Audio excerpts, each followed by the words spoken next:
우리 국가익은 따로 있습니다. 지금 말씀하시는 거 보면 미국의 국가익에 도움이 되는 방향으로 한국도 따라와야 된다.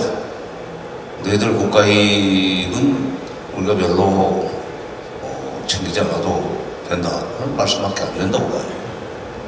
우리는 조금 전에 통일부 장관 I'm not able to understand the translation. 예, All I know is that's not what I said. 통역이 어떻게 되는지 That's 모르겠는데 what you heard. The interpretation was wrong. 예, 통역이 잘못됐던지 아니면 제 말을 잘못 이해하신 것 같습니다. 죄송합니다.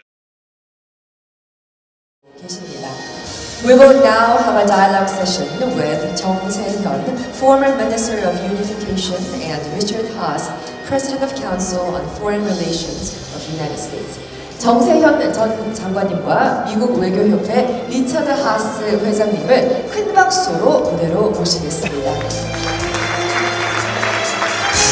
Please welcome these men with a warm round of applause. 따뜻한 박수로 무대 위에 올라오실 때 맞이해 주시기 바랍니다. 네, 정세현 전 통일부 장관님 그리고 앞서 기조 강연을 해주신 미국 외교협회의 리차드 하스 회장님께서 동북아 평화 협력체제 구축 가능성에 대한 심도 깊은 대답을 나눠주시겠습니다.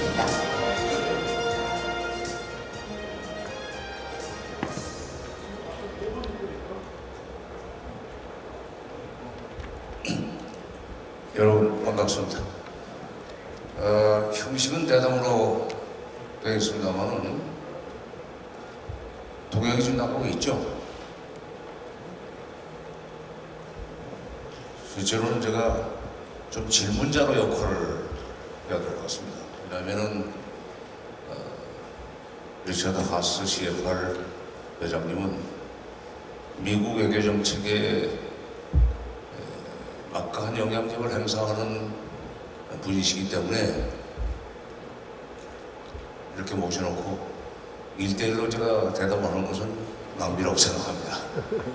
제가 몇 가지 질문하겠습니다.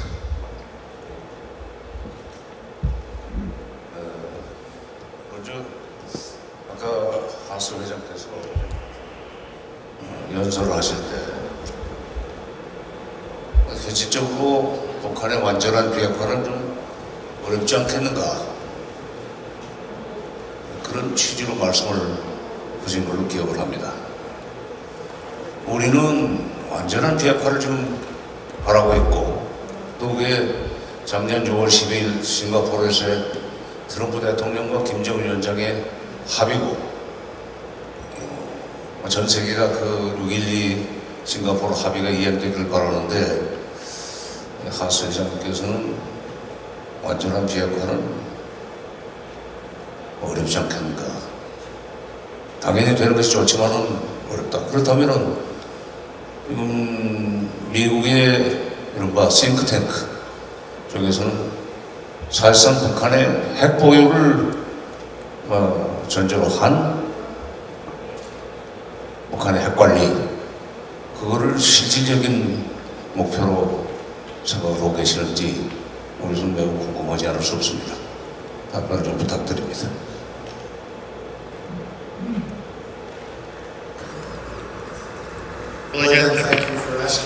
다시 한번 저를 초대해 주셔서 감사드립니다.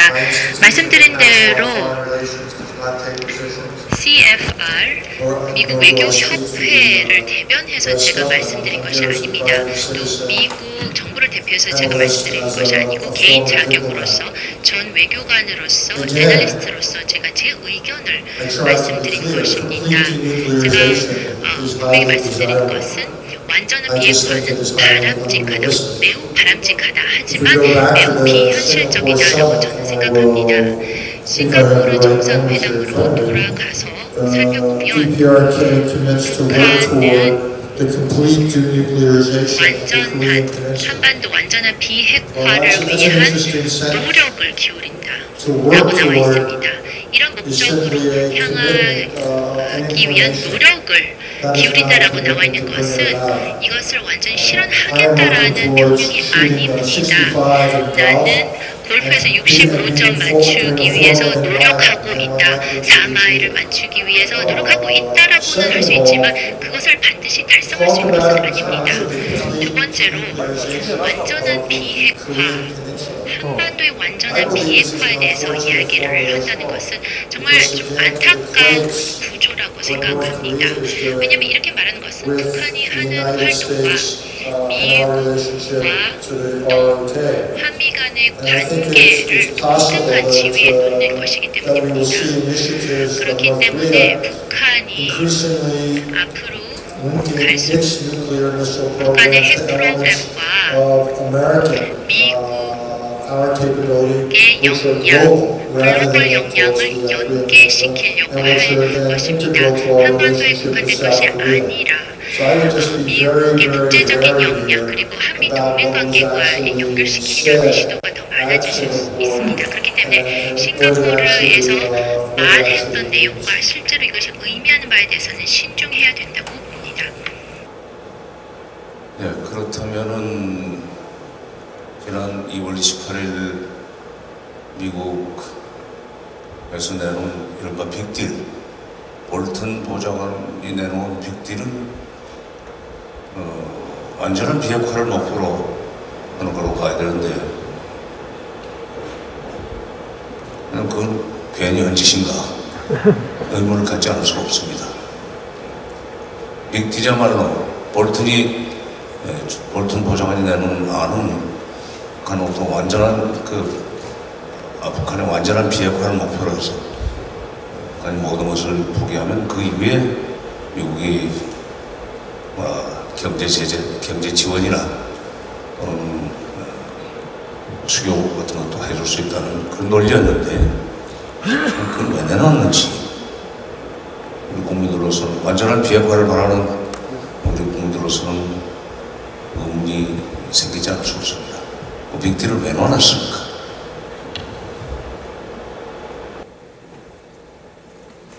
Well, again, 다시 말씀드리지만 미국 정부가 선언하는 방안 그리고 공식적인 방안은 북한의 완전한 비핵화입니다. 그런데 제가 말씀드린 것은 애널리스트로서 제 개인적인 입장인데요. 비핵화가 목표로 유지되어야 하겠지만 현실적으로 근시일 내에 정책적인 대안으로서는 어렵다라는 것입니다.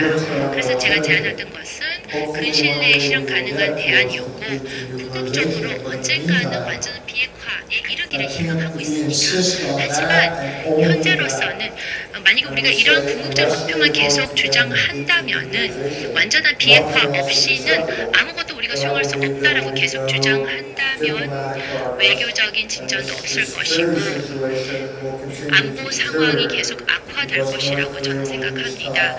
북한이 시간을 벌어 계속 역량을 강화해 나갈 것이라고 생각합니다. 또한 비현실적으로 우리가 생각하는 것이 있는데 북한이 우리가 원하는 모든 것을 그대로 다 해야 된다. 그래야만 북한이 원하는 모든 것을 우리가 한 번에 줄 것이다. 이렇게 순서를 정해서 북한이 먼저 하고 우리가 두 번째로 한다. 이러한 접근법이 비현실적으로 생각합니다. 성공적인 협상의 원칙은 상호주의라고 저는 생각합니다. 우회주의가 필요한 것이죠. 그래서 저쪽에서 뭔가 하고 우리가 동시다발적으로 뭔가를 하고 저쪽에서 한 단계 높여서 조치를 취하면 여기에 상응하는 조치를 우리가 해야 되는 것입니다. 반대 극복가 필요한 것이죠. 저는 순서가 있는 그런 접근법은 성공적이거나 현실적이지 않다고 생각합니다. 네, 두 번째 제가 질문을 좀 하겠습니다. 제가 질문한 것은 지금 기자들도 궁금하게 생각하는 문제이고 우리 절대 다수의 국민들이 역시 궁금해하는 문제입니다. 개성공단이나 금강산 관광 문제와 관련해서 질문하겠습니다.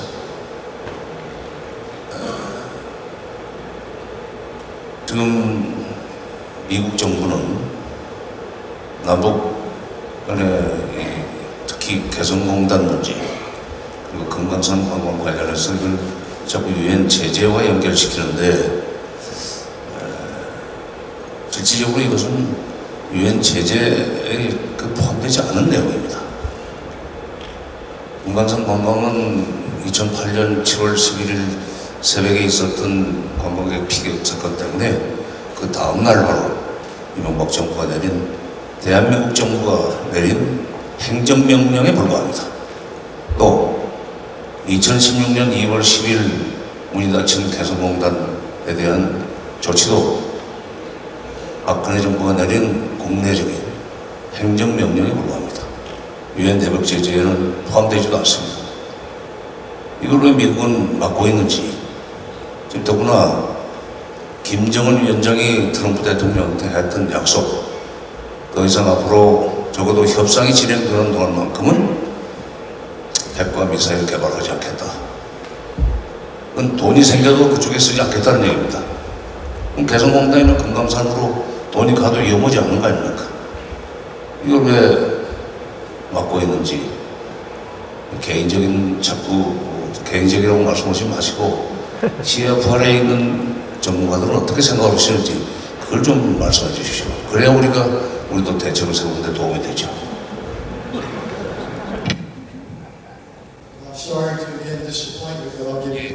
제 대답이 만족스럽진 않겠지만 제 개인적인 견해만 말씀드릴 수 있을 것 같네요.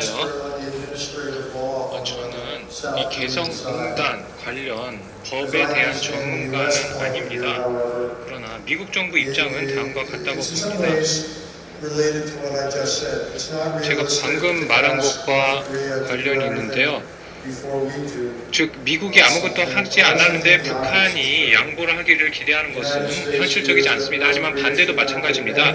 적어도 미국 입장에서는 북한이 관계 정상화나 제재 완화의 혜택을 보기 위해서는 먼저 북한이 일련의 조치를 이행해야 한다는 것입니다.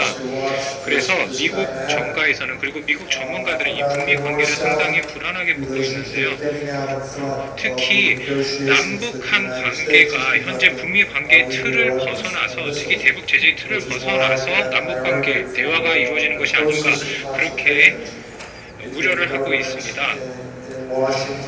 한국과 미국 정부 간에, 물론 이전 간에서 논의는 계속 이루어지고 있는데요.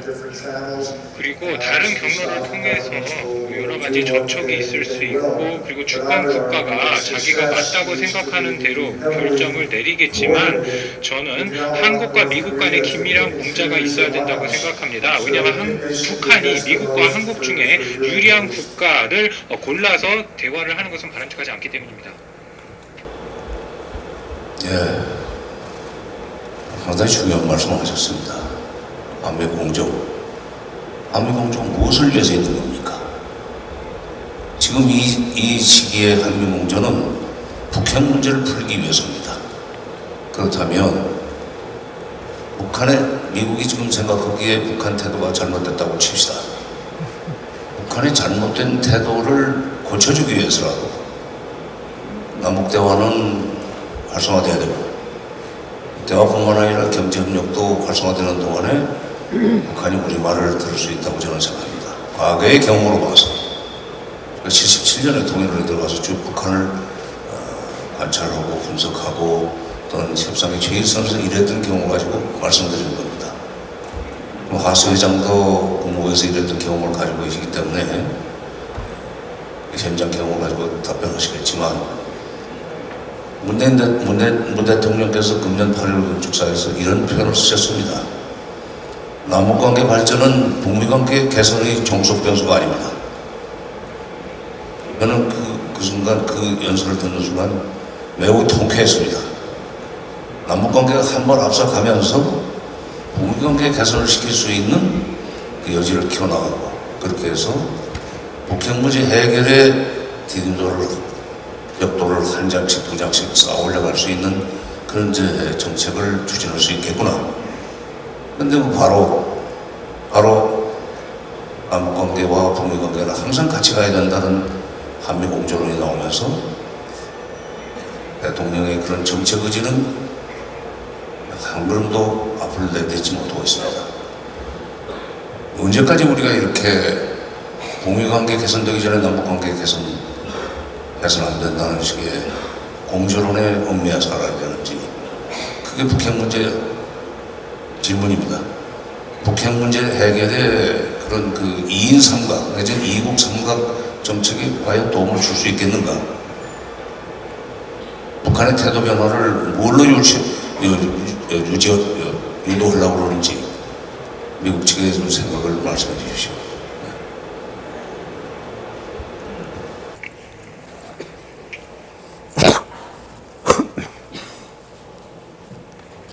Well, again, I think it's important that in the North-South 다시 dialogue, 한번 말씀드리지만 there's an understanding that 남북 대화에서는 어느 정도의 합의가 있는 것 같습니다.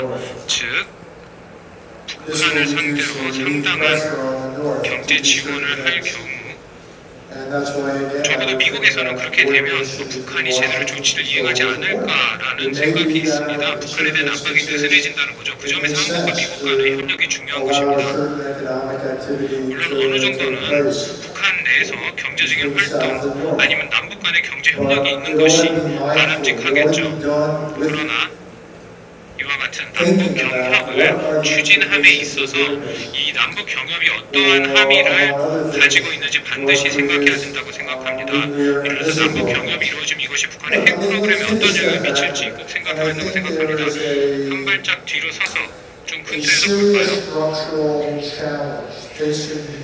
여러 개의 구조적인 문제가 북미 관계 사이에 있습니다. 언급이 많이 되지는 않지만 저도 그렇고 정세현 장관님도 지금 공인 자격으로 이야기하는 것이 아니니까 솔직하게 말해도 될 것 같습니다. 미국은 한반도 문제를 그 자체로도 중요한 문제로 보고 있지만 미국은 세계 전략도 생각하지 않을 수 없습니다. 그래서 북한의 행보는 한반도뿐만 아니라 예를 들어서 북한이 진짜 미국을 공격 대상으로 삼으면 이것은 미국의 안보에 심각한 위협이 됩니다. 그리고 지난 25년 동안 미국은 북한이 대량 살상 무기를 확산하는 것이 아닌가, 영내 불안정을 야기하는 것이 아닌가 생각했습니다. 중동이나 파키스탄의 문제가 마찬가지로. 만약에 여러분이 한국인이라면 남북관계만 생각하시고 한반도의 상황에만 관심을 가질 수가 있는데 미국은 세계 전략을 생각해야 되기 때문에 시각이 다르다고 할 수 있습니다. 그 점에서 미국과 한국 간의 이해관계가 다를 수가 있습니다. 이와 같이 상이한 미국과 한국의 이해관계를 제대로 관리하기 위해서는 우선 이해관계가 일치하지 않는다는 점부터 이해를 해야죠. 그러면 남북관계를 이 시각에서 어떻게 관리를 할까요? 즉 남북관계 그리고 북미 대화를 어떻게 서로 조율할 수 있을까요? 동시에 미국은 미중관계, 미일관계 그리고 글로벌 비확산 이니셔티브는 아니면 미국의 안보 수호까지 다 생각을 해야 되는데 이 모든 요소를 다 고려를 해야 된다고 봅니다. 그만큼 한국과 미국 모두 상호의 의견과 이익을 존중하고 이해해야 된다고 생각합니다. 그리고 상대국에 만약에 이익에 영향을 주는 방안을 추진을 하려면 상대국과 반드시 협력을 해야 된다고 생각합니다. 이는 한국이 미국을 생각할 때도 마찬가지고 반대도 마찬가지입니다. 만약에 남북한 관계 정상화 아니면 제재 완화가 있다면 그러면 이것이 미국이 북한에 대해서 가진 협상 레버리지에 영향을 줄 수 있기 때문에 이걸 꼭 감안을 해야 합니다. 그러면 미국의 국가이익은 전 지구적 차원에서 굉장히 크고 다양할 겁니다. 우리 국가이익은 따로 있습니다. 지금 말씀하시는 거 보면 미국의 국가이익에 도움이 되는 방향으로 한국도 따라와야 된다. 너희들 국가이익은 우리가 별로 챙기지 않아도 된다. 그런 말씀밖에 안 된다고 봐요. 우리는 조금 전에 통일부 장관 I didn't hear. I'm not able to understand the translation. 예, 지금 All I know is that's not what I said. 통역이 어떻게 되는지 That's 모르겠는데 what you heard. The interpretation was wrong. 예, 통역이 잘못됐던지 아니면 제 말을 잘못 이해하신 것 같습니다. 죄송합니다. 하지만 이 점을 제가 분명하게 말씀드리고 싶군요. 한미 동맹은 상대의 이익을 반드시 생각해야 합니다. 그래서 어떤 때는 타협이 필요할 수도 있고 이익의 조정이 필요할 수도 있습니다. 그리고 아무리 관계가 가깝다고 하더라도 어느 정도 유연성을 발휘를 하고 기브앤테이크 주고받기가 생각합니다. 그래서 저는 이런 말은 하지 않았습니다. 즉 한국이 자국의 이익을 희생하면서까지 하면 자국 이익은 뒷전으로 두고 미국 이익을 증진해야 한다는 것이 아닙니다. 한국도 독자적인 정책을 펼칠 수 있겠죠. 근데 한국이 자국의 정책을 펼칠 때 미국의 이익을 생각해야 한다는 것입니다. 왜냐하면 미국이 어떠한 정책을 펼치든 펼치지 않든 이것이 한반도의 상황에도 영향을 미치기 때문입니다. 이게 제가 말씀드리고 싶었던 것입니다. 한국도 주권 국가입니다. 그래서 한국의 이익에 가장 부합하는 방향으로 주권 국가로서의 결정을 내리겠죠. 이 점은 저도 존중합니다. 그렇지만 제가 꼭 강조하고 싶은 것은 한국의 국가 이익을 위해서라도 미국의 이익을 고려를 해야 한다는 것입니다. 그리고 현재 한미 동맹을 활발한 발전을 한국 정부도 계속 추구하는 것이 지난 30년간의 관계를 더 이어갈 수 있고 한반도의 평화를 실현할 수 있다고 그 점을 꼭 말씀드리고 싶습니다. 네. 그 문제를 더 이상 놓으면은 오늘도 좀 분위기가 좀 이상해지겠네요.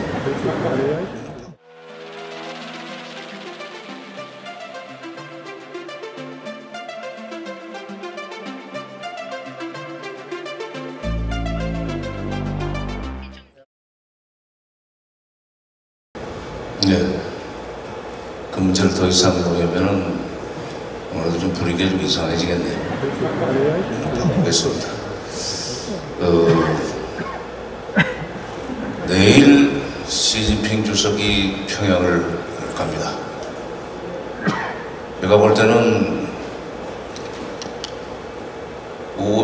이달 28일 오사카에서 열리는 G20 회의를 앞두고 실적으로 그렇게 택했다는 점에서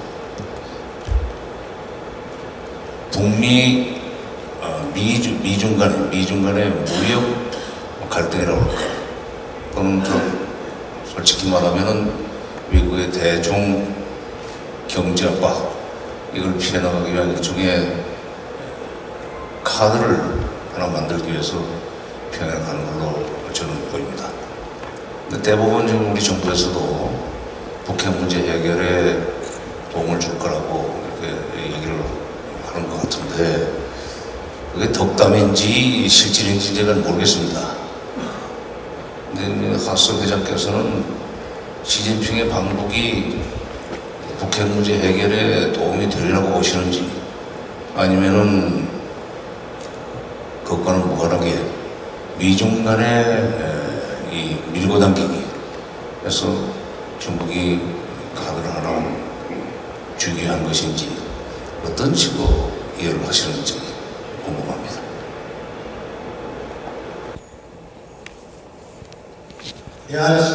솔직히 말씀드리자면 모르겠습니다. 외부인으로서 그 누구도 시 주석의 방북의 결과가 무엇일지 예측할 수 없다고 생각합니다. 저는 물론 긍정적인 결과를 기대하고 있습니다. 중국은 여기에 분명히 평화로 향하는 여세에 기여할 수 있는 인센티브가 있기 때문입니다. 전쟁이 발발하게 되면 북한이 붕괴하게 되면은 이것은 중국의 이해관계에 부합하지 않습니다. 또한 북한의 핵 역량 강화, 미사일 역량 강화 또한 이해관계에 부합하지 않습니다. 중국이 정말 원하지 않는 것은 세계 이 지역에서의 추가적인 확산이 이루어져서 대대적인 전략 차원의 중국 입장에서 봤을 때 전략 차원의 후퇴일 것입니다. 그렇기 때문에 중국 또한 진전을 기대하고 있고 궁극적으로 성공적인 3차 정상회담을 기대할 것이라고 생각합니다. 하지만 물론 중국은 건설적인 역할을 담당한다라는 모양새를 갖춤으로써 미중 관계에 있어서도 또 무역 문제에 있어서도 어느 정도 이점을 얻으려고 하려는 걸 수도 있을 것입니다. 그리고 전반적인 미중 관계에 있어서 또 중국이 건설적인 역할을 담당하는 것이 물론 도움이 될 것이라고 생각합니다.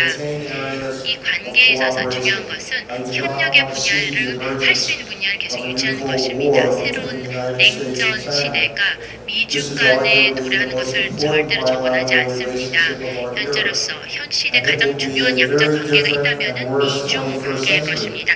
그렇기 때문에 미중 양국이 냉전 시대에 다시 돌아가게 되면 정말 안 좋은 21세기가 될 것입니다. 그렇기 때문에 현 상황을 관리를 하면서 우리가 협력할 수 있는 부분에 있어서는 협력을 하고 그 중에 하나가 북한 문제라고 생각합니다.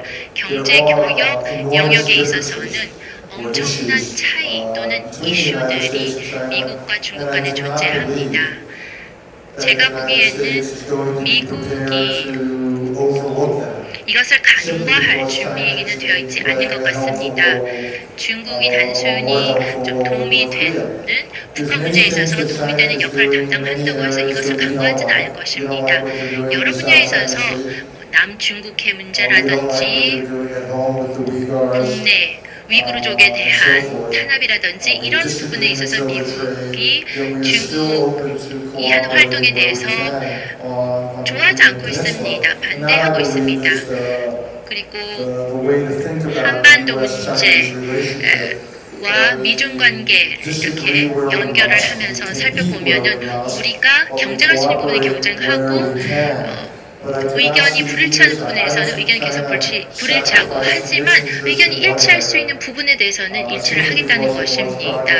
그래서 다른 분야의 관계 진전을 위해서 다른 한 분야를 희생시킨다든지 그러려고 하지는 않을 것이라고 생각합니다. 결국에는 양국도 지금 북한에 의한 위협에 대응하는 데는 모두의 이해관계가 걸려있기 때문입니다. 손님 모셔놓고 자꾸 골치 아픈 질문을 해서 죄송합니다. 네, 최근에 주한 미국 대사 해리 해리스 대사께서 한미일 협력을 한미일 동맹이죠. 한미일 동맹을 강화하기 위해서는 지금 불편한 한일 관계를 빨리 해결하고 나와야 된다는 취지로 한국 정부에 권고를 한 걸로 언론에 보도가 됐습니다. 근데 한미일 동맹을 강화하는 목적을 저는 미중 갈등이라고 할까, 미중 그 경합, 여기서 미국의 대중 영향력을 강화하기 위한 것으로 보이는데, 사실 뭐 우리가 한미 동맹이라는 이름만, 한미 동맹만 생각하면은 한미일 동맹을 강화하는데 협조 못할 이유가 없죠. 그러나 지금 현재 한일 간에는 매우 복잡한 문제가 완전 미해결 상태로 지금 남아 있습니다. 일본은 버티고, 더구나 이 위안부 문제 같은 것은 원래 이게 미국 정부가 과거에 박근혜 정부를 설득 내지 압박을 해서 2015년 연말인가요? 그야말로 대충 얼어버리고 봉합하고 넘어가는 문제인데, 이거를 문재인 정부에서는 분명히 위안부 문제만큼은 해결하고 넘어가겠다는 식으로 공약적으로 발표를 했고, 더구나 우리 강경화 장관은 위안부 문제에 관해서는 같은 여성으로서 확실하게 이 문제는 일본으로부터의 그 시정을 받아내겠다고 말씀까지 하셨고, 그 입장을 견지하고 있습니다. 해리스 대사가 말씀하시는 한미일 동맹 강화를 위해서 한일 문제를 해결할 때 이 위안부 문제, 이거 우리가 또 미국의 그 국가 이익에 해당하는 한미일 동맹 강화, 이를 위해서 우리 국민 정서까지 무시하면서 이걸 한일 문제를 그냥 대충 해결했다고 넘어가야 되는지, 왜 미국은 국가 이익만 얘기하지 우리 국민 정서는 살피지 않는지 매우 좀 섭섭합니다. 더구나 주한 미국 대사께서 그런 말씀을 하시니까 이게 참 정부에 대한 불만도, 우리 정부에 대한 불만도 있습니다만, 한일 관계 과연 우리가 한미일 동맹을 강화하기 위해서 한일 관계는 대충 그냥 얼버무리고 넘어갈까요? 우리한테 돌아오는 반대급부는 뭡니까? 화웨이 문제도 있고 지금 우리가 중국을 압박하는 한미동맹에 적극 가담하는 경우에 사드 배치 때 경제보복 못지않은 경제보복이 돌아오라고 생각합니다. 특히 화웨이 문제를 둘러싼 지금 미중 간의 갈등이라든가 경쟁 상황에서 우리가 어느 쪽에 줄을 서야 될지 고민스러운데 한일 문제는 빨리 해결하고 넘어와라, 들어와라. 자꾸 그 개인적으로 말씀하지 마시고 입장을 바꿔서 하수 회장께서 만약 한국인이라면 이럴 때 미국 정부에 뭐라고 얘기를 하겠는지 먼저 입장 바꿔서 한번 말씀해 주시기 바랍니다.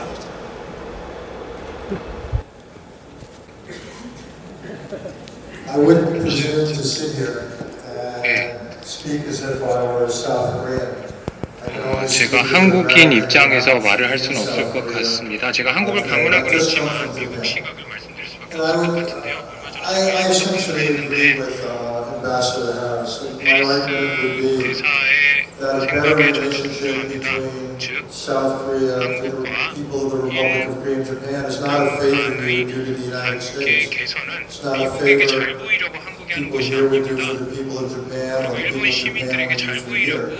일본과의 관계 개선을 하는 것이 아닙니다. 한국에게 도움이 되기 때문에 한국과 일본과의 관계 개선이 있어야 하는 것입니다. 대만 문제를 해결하든 아니면 한중 문제는 아니면 여러 가지 사안을 해결할 때 일본과 관계 개선을 하는 것이 한국에게도 도움이 됩니다.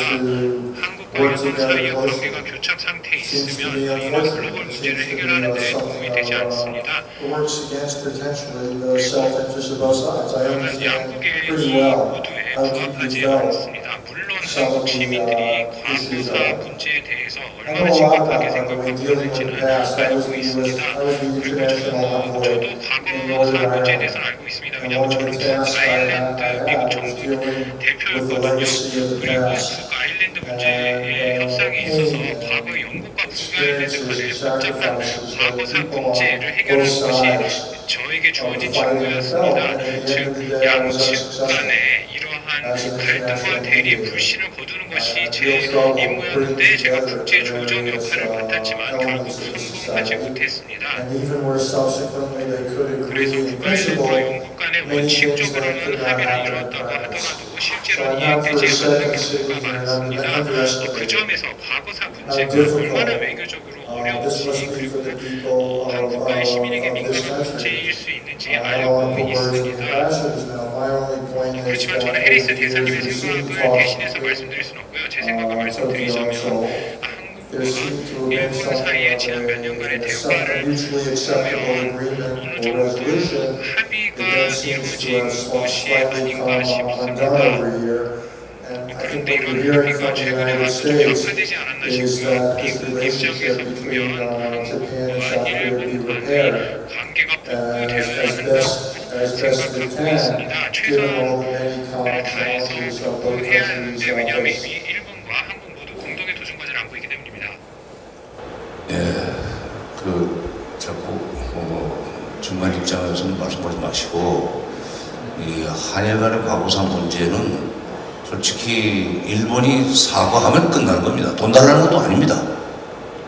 그러니까 일본에 대해서 막강한 영향을 가지고 있는 미국의 싱크탱크 또는 미국의 조야 정치인들까지 일본을 좀 설득을 해서 빨리 사과하고 넘어가라.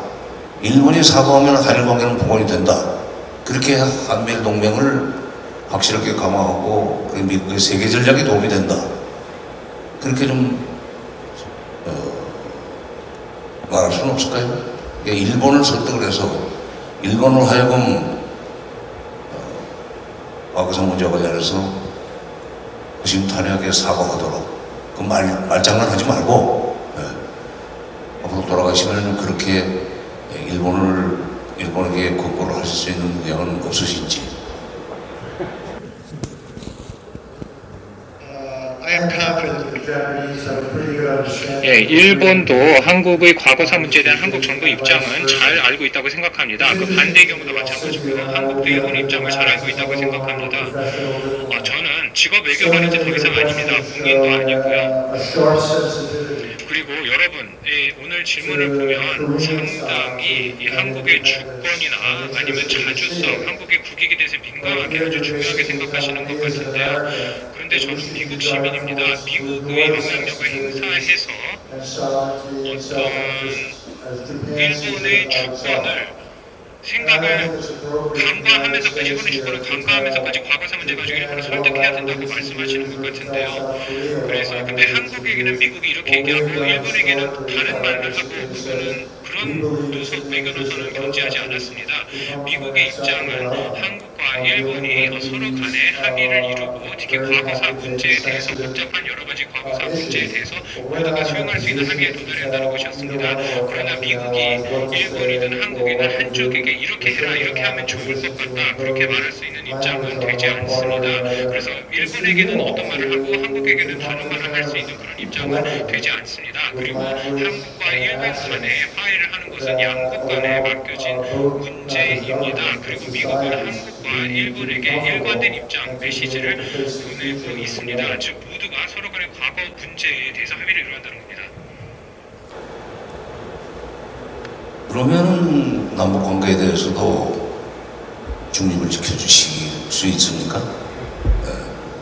남북 관계에 대해서 개성공단이나 금강산 관광 문제에 대해서 미국이 지금 사실상 뭐 북미 관계니 한미 공조라는 명분으로 이걸 통제를 하고 있는데, 남북 관계에 대해서도 우리끼리 할 수 있도록, 문제를 해결할 수 있도록 여유를 줄 수 있을까요, 미국이? 그게 좀 궁금합니다. 그러니까 한일 간의 관계는 너희끼리 해결하라. 남북 관계는 우리가 좀 나서야 되겠다고. 이게 좀 모순되는 것 같은데. I do not find the two situations analogous or parallel at all. 두 상황이 구성된다고 보지 않습니다. About the past between two close 하나는 allies. 한일 간에 지금 과거사 문제에 관해 이견이 있죠. It's not for the United States to 그리고 come up with language 미국이 or 이 한일의 과거사 문제에 대해서 이렇게 하라고 말을 할 수는 없습니다.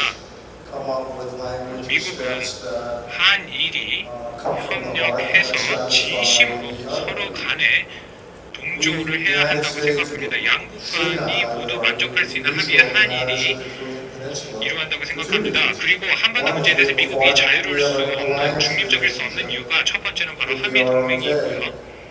we have anything but 그래서 with your neighbor to the north. 그 점에서 북한 문제는 꼭 미국의 문제이기도 합니다. 그래서 한국 입장에서도 미국이 한반도 문제에 중립적이면 도움이 되지 않을 것입니다. 그리고 한반도 문제뿐만 아니라 다른 여러 문제에 대해서 미국이나 한국 간에 이견이 있을 수 있습니다. 아까 제가 뭐 장거리 미사일 문제를 이야기를 했고, 북한의 과거 행보, 아니면 북한의 과거 대량 살상무기 확산을 이야기를 했는데, 이 점을 감안해서라도 미국은 결국 한반도 동북아 문제에 중립적일 수가 없습니다. 왜냐하면 북한의 행보는 여러 지역에 걸쳐서, 여러 차례에 걸쳐서 위협이 되기 때문입니다. 남북 문제에 대해서 만약에 미국이 중립적이라면 이는 미국의 한국에 대한 안보 공약과 맞지 않는다고 생각합니다.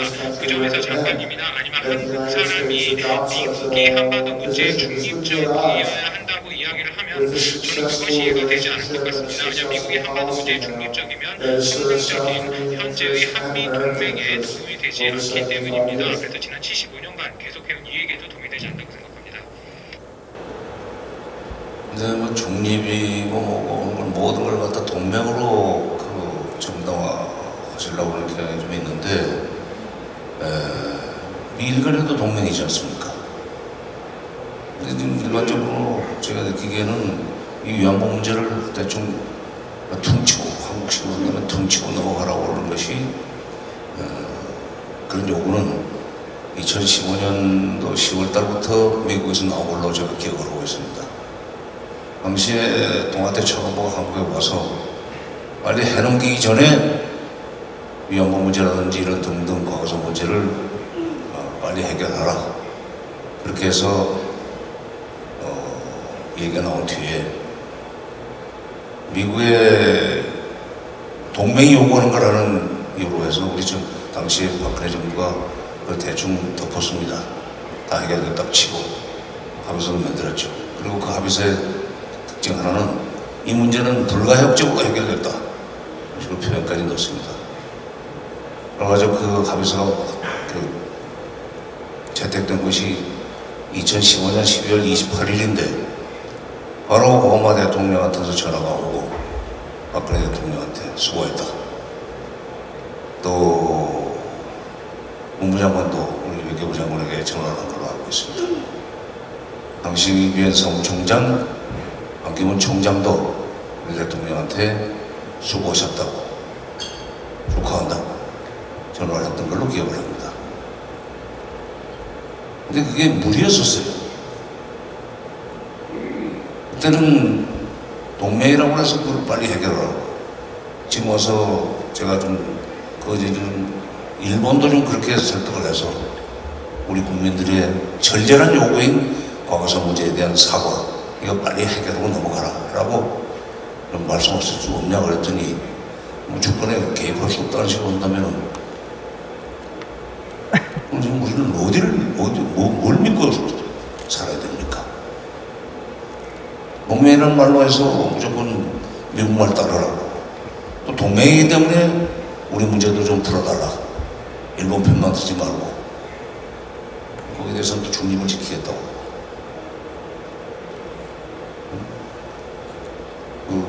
쓸쓸하네요. 우리 위안부 문제에 대해서 그 말고도 과거사 많습니다. 그러나 우리는 돈 달라는 것도 아니고 만약 아주 진실된 사과만 한다면 그런 문제 같은 것은 정부가 다 배상할 수 있습니다. 복잡하면은 빠지고 미국의 국가이익과 관련됐다는 이유로 해서 우리 보고 또 개입할 때는 또 동맹이니까 내 말을 들으라고 그러고 너무 일방적이지 않습니까? 네.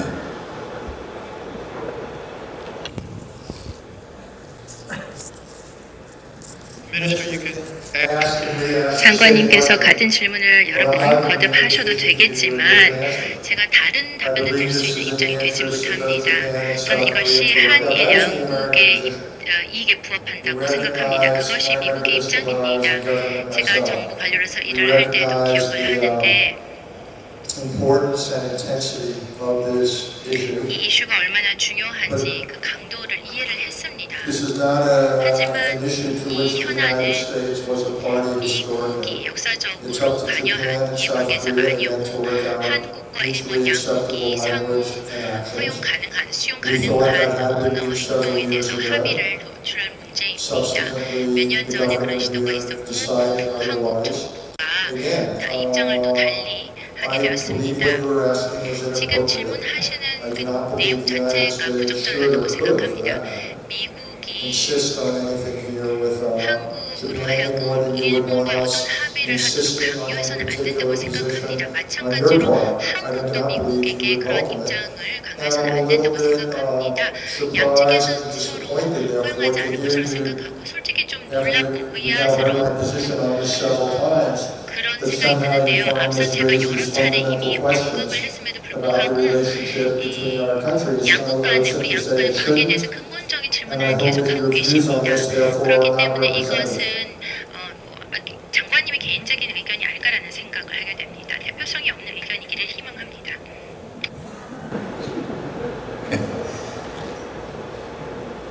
우리 국민들 다수가 바라는 질문입니다. 정부의 입장은 아닐 수 있습니다.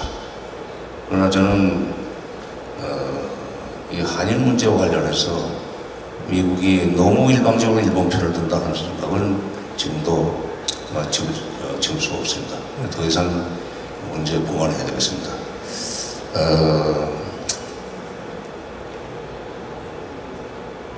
다시 또 원론적인 질문 하나 하겠습니다.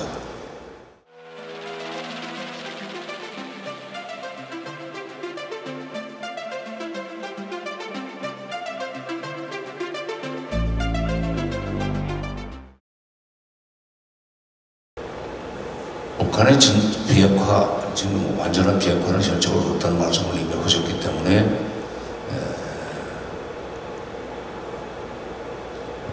관련해서 질문을 드린다면 결국 이제 북한 김정은 위원장의 진정성 문제인데 비핵화 의지의 진정성에 대해서 의문을 제기하셨는데 그런 진정성도 없는 김정은과 트럼프 대통령은 왜 작년 6.12 정상회담 합의가 들어맞았을까요? 왜냐하면 북한이 완전한 비핵화를 하는 조건 하기 위해서 시키기 위해서 새로운 북미관계 수립 그리고 한반도의 한부적인 평화체제 구축 이 세 가지 합의했거든요. 이라면 새로운 북미관계 수립입니다. 다른 말로 한다면 북미 수교죠.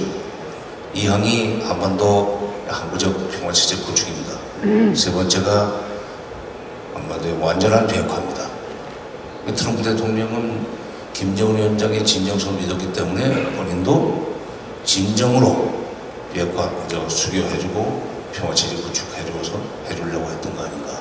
저는 그렇게 이해를 하고 있는데 미국에서는 트럼프 대통령도 그냥 진정성 없이 일단 합의서를 하나 만들어야 되기 때문에 합의를 해줬다고 생각하시는지 트럼프 대통령의 진정성에 대해서 그러니까 비핵화에 트럼프 대통령이 바라는 트럼프 대통령이 생각하는 비핵화의 가능성 몇 프로나 보시는 겁니까?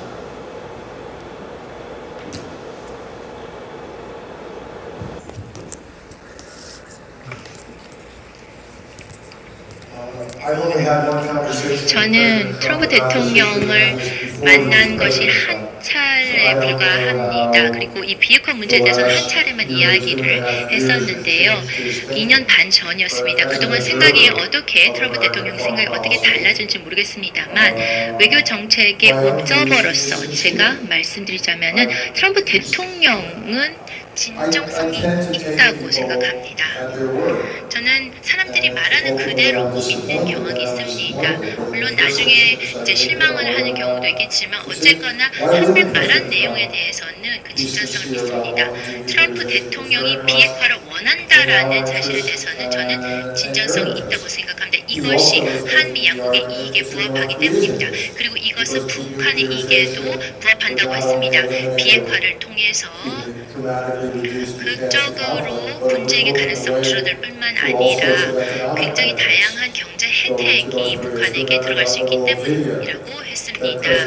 앞서 그 동영상에서 봤다시피 트럼프 대통령이 북한이 어떠한 긍정적인 경제 미래를 누릴 수가 있는지에 대해서 언급한 적이 있습니다. 그렇기 때문에 트럼프 대통령의 진정성은 있다고 생각하고 굉장히 많은 시간과 명예를 걸고서 이 이슈에 관여를 했다고 생각합니다. 그렇기 때문에 트럼프 대통령이 좀 회적으로 접근한다든지 그렇지는 않다고 생각합니다.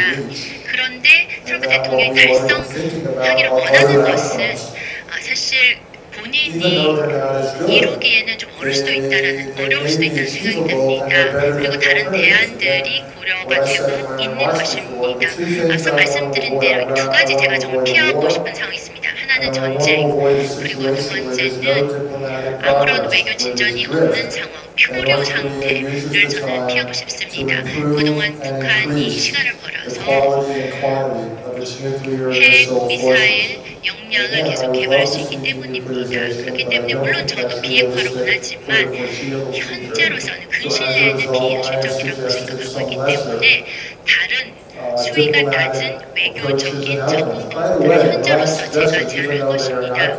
그런데 참고로 제가 제안한 것이 완전한 비핵화가 아니다 하더라도 여전히 과감한 목표 수준이 높은 제안들이 될 것입니다. 중간 차원의 어떤 목표치다 하더라도 협상을 하는 데 있어서 굉장히 어려울 것이고 완전히 이해되기까지가 사실 그 목표치가 굉장히 높게 설정될 것입니다.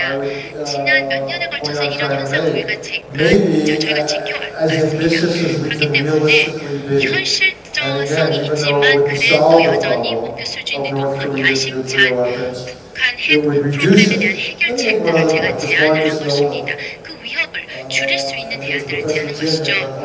마커스 놀란도와 진 교수님께서도 앞서 말씀하셨는데 핵무기 보유국에 대응하는 데는 두 가지 방안이 있습니다. 첫 번째는 제가 말씀드린 그 대안입니다. 협상을 통해서 무기고의 위협을 줄여나가는 것입니다. 이것이 전통적인 방법이고 두 번째 접근법은 그 국가를 변화시키는 것입니다. 북한이 전혀 다른 북한이 되도록 하는 것입니다. 과거에 우리가 알아왔던 북한이 아닌 시장 중심적인 민주적인 그리고 주변국과 평화 공존하는 국가로 변화시키도록 하는 것입니다. 그러한 북한이 되면은 기꺼이 핵무기를 포기하게 될 것이고 아니면은 포기하지 않는다 하더라도 핵무기가 고민거리가 되지 않을 것입니다. 결국 두 가지 접근법밖에 없습니다.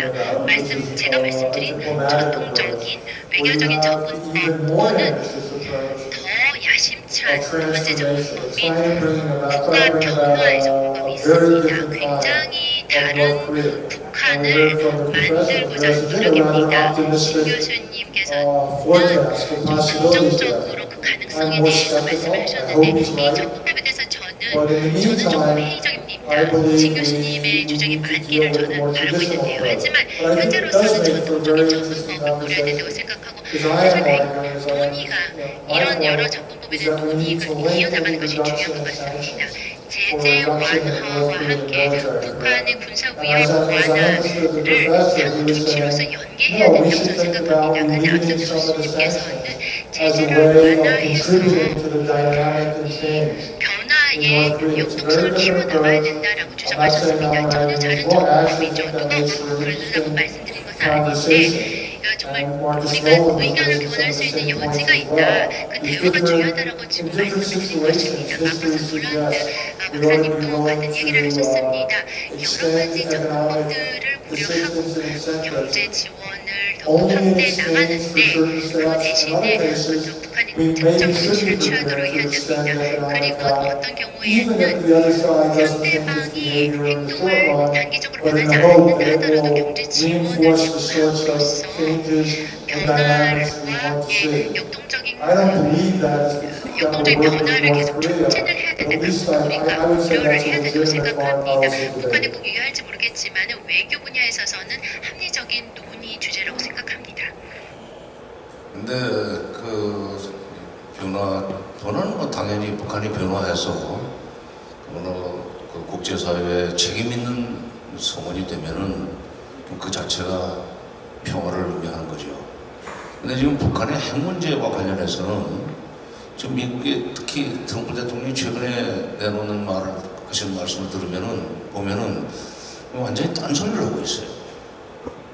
북한이 지금 비핵화를 하면 경제적으로 엄청난 발전을 할 것이다.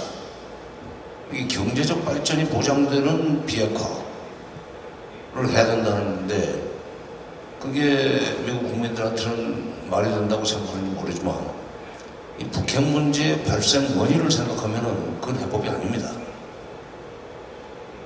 북한은 91년에 남북기본합의서를 체결하고 그리고 그것도 남쪽으로부터 흡수 통일을 이제 당할 위험이 없다고 생각했지만 그게 미국과의 또 수교 문제가 해결되지 않으면은 미국이 언제 북한을 칠지 모른다는 이 불안감에서 92년 1월 21일 당시에 국제비서였던 김영순을 뉴욕으로 보내서 아놀드 켄트 국무차관을 불러내가지고 획기적인 제안을 했었습니다. 앞으로 미군 철수를 요구하지 않을 테니 그 조건으로 수교를 해달라. 이런 제안에 거절당했습니다. 그리고 IAEA를 시켜가지고 북한의 핵개발 의혹을 강하게 제기하면서 특별 사찰을 시작했습니다. 그리고 93년에는 92년 10월 달에 93년부터 다시 팀스밀트 훈련을 재개하기로 결정을 했죠. 그것 때문에 93년 3월 12일 날 NPT 탈퇴를 선언하고 그때부터 본격적으로 핵을 개발하려고 했던 겁니다.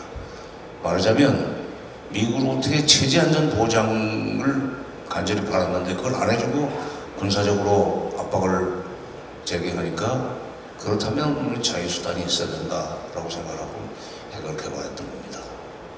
그러니까 94년 제네바 기본합의에서도 1항이 북한의 핵활동 중단, 2항이 3개월 이내 수교 협상 개시, 95년 9.19 공동성명에도 1항이 북한의 비핵화, 2항이 북미 수교, 북일 수교, 물론 경제 지원은 사망에 있습니다. 근데 미국은 요즘 싱가포르에서 북미 수교 얘기해주고 평화체제 구축해주겠다고 해서 비핵화라는 약속을 끌어내놓고 이걸 잊어버린 것 같아요. 그 조항에도 없는 자꾸 경제 지원, 핵을 포기하면 엄청난 경제 발전을 하게 될 것이다. 근데 북한은 관심 없어요. 제가 북한 화법을 알기 때문입니다.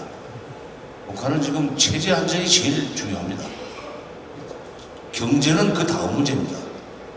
쉽게 얘기해서 미국이 군사적으로 치지 않겠다는 약속을 평화적으로 보장해주고 미국이 정치적으로 괴롭히지 않겠다는 약속을 수혈을 해달라는 건데 요거는 그 두 가지인데 큰 제껴놓고 경제발전만 가지고 경제발전을 보장할 것처럼 얘기하는데 그게 몇 개 들어갈 수 없는데 미국은 그걸 아직도 유용한 소위 비핵화 유도 수단이라고 생각하는 것 같습니다. 거기에 대해서는 답변을 요구하지 않겠습니다. 사람이 한번 고정관념이 생기면은 못 고치기 때문에 그러나 대통령의 생각을 바꾸도록 유력한 싱크탱크인 CFR에서는 좀 한 번쯤 북한이 무엇을 요구하는지 그러니까 제가 지금 중국 얘기를 편드는 것 같지만은 중국에는 쌍계병단은 일리가 있습니다. 말하자면 비핵화와 체제 안전 보장 이게 병행되지 않으면 북한은 절대로 비핵화하지 않을 겁니다. 근데 이쪽 소위 체제 안전 보장 얘기는 안 꺼내면서 결국은 비핵화 안 되고 말 것이다 하는 식의 얘기를 해버린다면은 협상은 왜 하는가? 네. 결론 말씀드리면은 경제 발전이라는 소위 비전을 통해서 북한의 비핵화를 끝내려는 것은 그야말로 실현될 수 없는 꿈입니다. 수교, 그 다음에 군사적 적대기 그만둔다는 종전선언과 평화협정 이것만이 해결책이라는 것을 말씀드리고 답변을 요구하려고 시간이 다 됐기 때문에 이 정도에서 말씀하시려면 하십시오.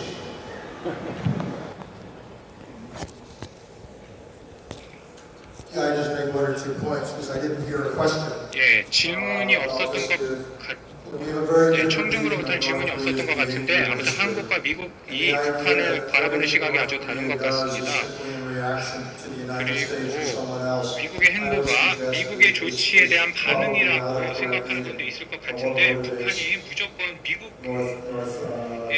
조치에만 반응해서 북한이 움직임을 보이는 것은 아니라고 생각합니다. 싱가포르 정상회담만 보더라도 여러 사항이 경제적인 협력 외에도 여러 가지 사안이 언급이 되었는데요. 연락사무소 설치나 아니면 대사관 계속 등을 생각할 수 있겠죠.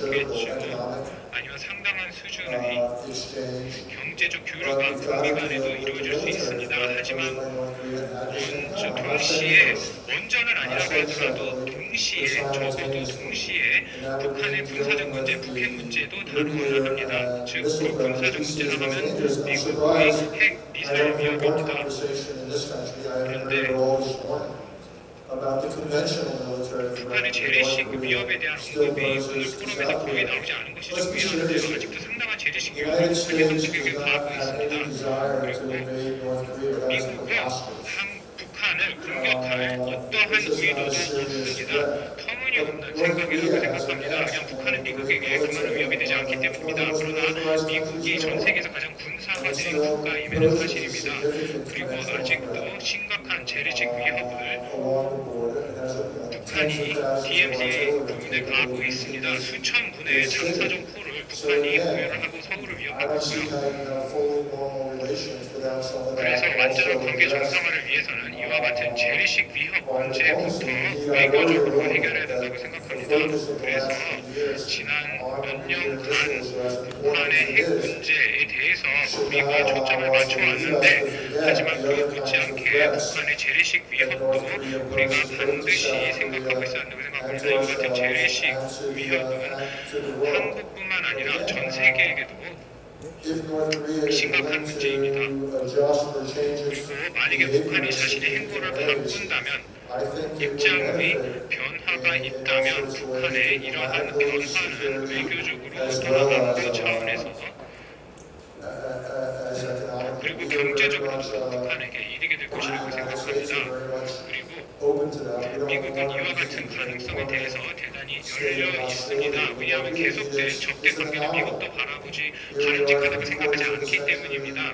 지난 75년 가까이, 즉 한국 전쟁 이후로 계속 적대 관계가 계속되어 왔는데 반드시 종식되어야 할 관계라고 할 수 있습니다. 아직도 냉전의 유산이 한반도에 남아있는 그런 모습인데요. 이러한 냉전 구도는 반드시 해체되고 북한이 21세기 국가가 될 수 있어야 할 것입니다. 그 점에서 그 어떤 미국의 대통령도 트럼프 대통령이든 아니면 누가 트럼프 대통령 뒤에 몇 년 뒤에 아니면 그 다음 임기에 당선이 되든 어떤 미국 대통령도 이 문제의 진지하게 진전을 이루기를 원할 것이라고 생각합니다. 네, 재래식 그 무기 말씀하셨기 때문에 한 말씀만 제가 보태겠습니다. 지금 싱가포르에서 합의한 것 중에 두 번째 항목, 한반도의 항구적인 평화체제 구축. 이것은 종전선언을 하고 그리고 정전협정을 평화협정으로 바꾸는 협상이 시작되면은 바로 그 재래식 전력 문제는 논의가 시작될 겁니다. 우선 첫째, 군비 통제 과정을 거친 뒤에 군비 감축으로 들어가야 됩니다. 병력 감축도 있어야 되지만 무기 감축도 당연히 해야죠. 재래식 장비라든가 전력 문제는 정전협정을 평화적으로 바꿔나가는 협상 과정에서 논의될 수밖에 없고 거기서 감축될 수밖에 없는 문제입니다. 그러니까 그러려면은 재래식 우리 장사정보 방사포를 걱정하시는데 그렇게 우리를 걱정해 주시려면은 종전선을 빨리 하고 그리고 정전협정을 평화협정으로 바꾸는 협상을 시작하는 그런 프로세스를 좀 비핵화하고 같이 맞춰가지고 시작을 하는 것이 공부가 아니겠는가. 재래식 전력 그리고요. 지금 저 하스 회장께서는 어떻게 알고 계시니 옛날 정권인지 최근 정권인지 모르지만 지금 북한 경제는 망했습니다. 강병이 있으면 부국이 돼야 됩니다. 세계에서 꼴찌에서 몇 번째 되는 나라가 무슨 강한 군대를 가지겠습니까? 그러기 때문에 재래식 전력 가지고는 도저히 남한을 상대할 수 없고 더구나 미군까지 이 합한 남쪽의 병력을 상대할 수 없기 때문에 핵과 미사일을 개발해도 올 수 있고 이건 이 비대칭 무기는 어떤 점에서는 돈이 그렇게 많이 안 드는 거기 때문에 자꾸 재래식 장비나 전력을 걱정하시는데 저는 북한의 재래식 장비는 현 단계에서는 별로 위협이 되지 않는다고 생각합니다. 물론 장사정포 있죠. 개성공단 개발 때문에 그 송악산 북쪽, 개성시 북쪽으로 올라갔습니다. 금강산 관광 때문에 그쪽에 배치되어 있던 장사정포, 방사포 이런 것들도 다 고성 북쪽으로 올라갔습니다. 그래서 개성공단과 금강산 관광 개발로 휴전선이 사실상 복상됐다고 하는 기사가 2004년 1월로 신동아의 황일도 기자의 글로 나와 있습니다. 개성공단 개발로 휴전선 사실상 복상. 그러니까 그건 우리 걱정이에요. 그러니까 그건 재래식 장비 핑계대고 자꾸 평화가 와야 된다는 식으로 다기론적인 말씀을 하지 마시고 정전협정 빨리 좀 시작할 수 있도록 정전협정 종전선을 빨리 시작할 수 있도록 좀 그 정책 제안도 제시해 주시기 바랍니다.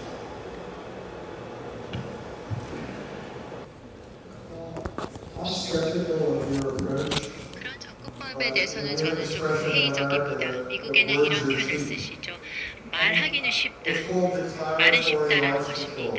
선언적인 무기, 군축은 사실 저는 그렇게 많이 믿지 않습니다. 왜냐면은 중요한 것은 실질적인 군사력, 역량이거든요.